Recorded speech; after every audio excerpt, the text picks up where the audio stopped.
Hi, guys. So glad we get to talk together today, this midweek, about Enneagram threes as a refresher, or if you're learning for the first time about them, as well as threes in relationship with every type pairing.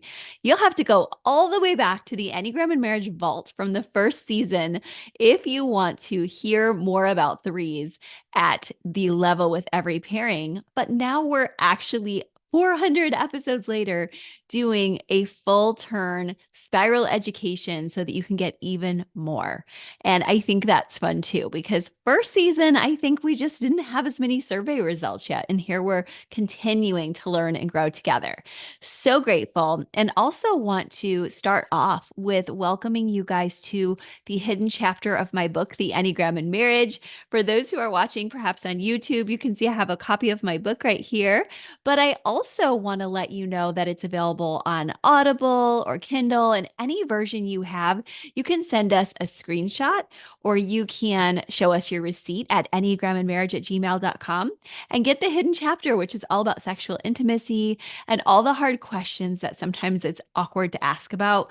They're in there because I am doing this work all the time with my couples. And I was just like, I have to make sure this chapter does not get left out. And yet, genuinely, there was not enough room for this chapter and one other. So don't worry, that other will get out there too at some point. But I'm just so happy to give you this hidden chapter. So make sure you grab that if you already got my book, or you can get the book now and then just show me your receipt. So, that said, let's talk Enneagram threes. We're talking about a type of personality that really gets the name achiever or performer for good reason. Enneagram threes are amazing at showing up for us. A lot of them, in fact, are podcasters, people on the stage, people showing their talents at work and, rising up to the top at work and just making sure that we're goal getting. You often see that I have threes on the show because threes are out there showcasing. It's what they do. You guys are amazing at that. And we also want to celebrate the fact that they're part of the heart triad along with twos and fours. And we got to talk about fours last week, twos next week. But we really see threes at the center, which means sometimes they can forget about analyzing their own heart because they're so concerned with reading a room, so good at that. Also, knowing what the needs of others are, really just even to the point of exhausting in that space of like, I just want to give to you really well so that I can be received well. But sometimes, of course, people don't love you back perfectly, or you get dysregulated and otherwise don't have the best self soothing as a three. And so you can sleep to your own feelings and just push harder on those goals. And it feels like, we all have our pieces where we're like, this feels like it will help me. This passion, whether you call it passion, sin, vice, it's something that's blocking you from the goal. It's taking you in the wrong direction. And usually in marriage, it comes out where we just work harder, where we're like, okay, I'll go longer, do more hours, get you more stuff, wear the best clothes, have the best looks. And there are a lot of cultural markers for doing such things where we can see statistics that tell us people like attractive people and attractive people get more in the world. And so this isn't coming out of left field, by the way, that threes struggle like this. And I want everyone to know that and have some compassion with that. And I hope you're listening to these series, even if threes are not your type, because it's just helpful for a review for these little mini deep dives on all the types in that way. But keep that in mind if you're not a three, or if you are, that it's hard to break away from cultural underpinnings for threes because they're so good at reading culture and they put themselves in that merging space with culture in a lot of ways. Threes, sixes, and nines are quite good at merging, knowing what the culture needs, wants, giving it back in some capacity, but also sleeping to one or more of their own needs. So keep an eye on your feelings if you're a three. Keep an eye with a feelings wheel, with a journaling practice before the motor gets running. Keep an eye on it with just an honest spiritual practice where you're lamenting to God. Keep an eye on it with making sure that you talk to your spouse about what your real and deep needs are versus just showing up in the ways that you think they want you to show up.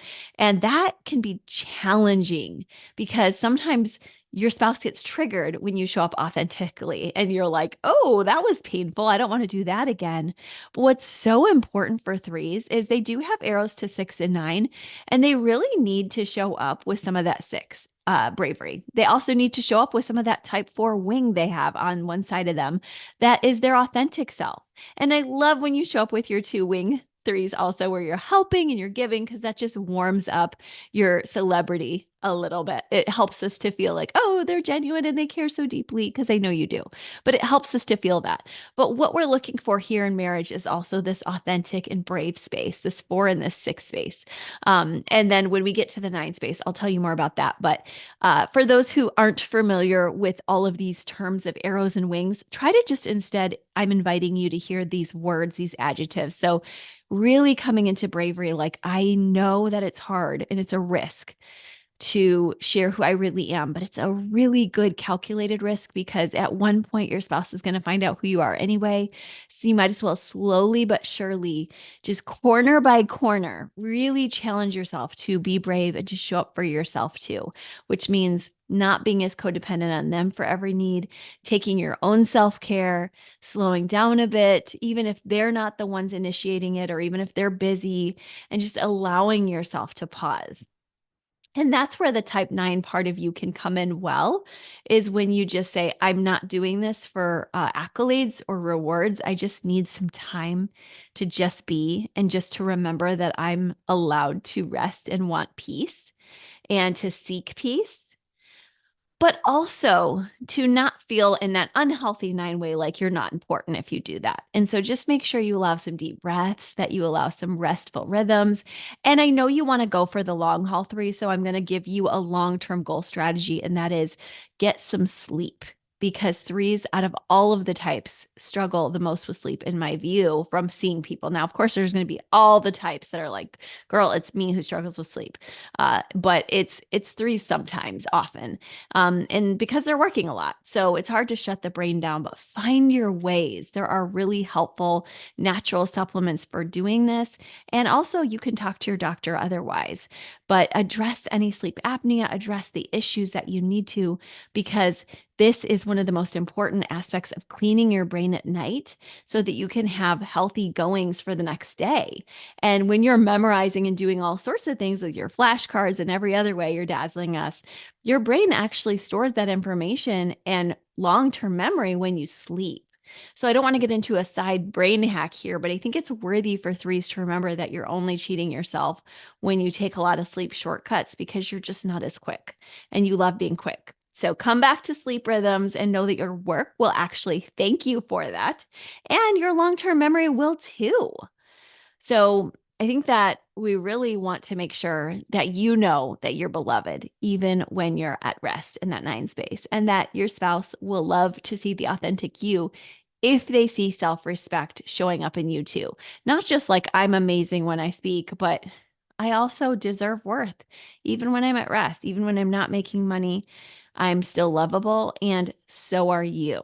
Because sometimes 3s at the work site or in their helping, they can do that with others in their community. And then when they go home, it's like, oh my gosh, I'm tired. I'm in my 9 space, and they're short and crabby with their spouse because they're like, you're supposed to give to me. So you might have experienced that dynamic if you're with a 3, but of course, we're all humans. And if you're a 3, make sure you're also thinking, how creative can I get with my spouse? Because adventure is part of the sexual instinct in marriage, not just sex, but just being together creatively. And don't bring all your 3 energy out to others. Make sure you also share it with your spouse so that they get a bit of that too. So that's my big tip for you, because that's a huge issue that I see in marriage, as well as making sure that you're not leaning into your spouse or partner too much to be arm candy for you, because that can happen when 3s are not in an authentic space and they're just like, I'm just enjoying my life and I'm just enjoying all the accolades. I need a partner who's gorgeous or who's showing up in style. And I do want that for you guys sometime. That's fun. And if you're the partner of a 3, please do that sometimes. That is so meaningful for them to have something that really looks good together. They're just so in touch with culture. So just make sure that you don't just take advantage of that and say, oh, I only am authentic. Like also try to lean into like, what does culture appreciate and need in me sometimes too, so that you and your spouse cannot just always balance each other, but sometimes be in a rhythm where you're like, yes, we're in our 3 together tonight. We really dressed up and did a good job with that.